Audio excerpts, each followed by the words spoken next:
Here I have LG Q6 and let me show you how to find and how to use the hardware test on that device. So at the very beginning, let's start by using your home screen. Let me choose the settings icon right here. Then let's choose the general.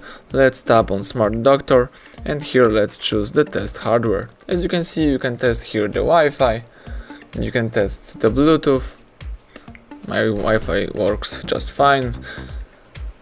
The same thing with Bluetooth, the light sensor.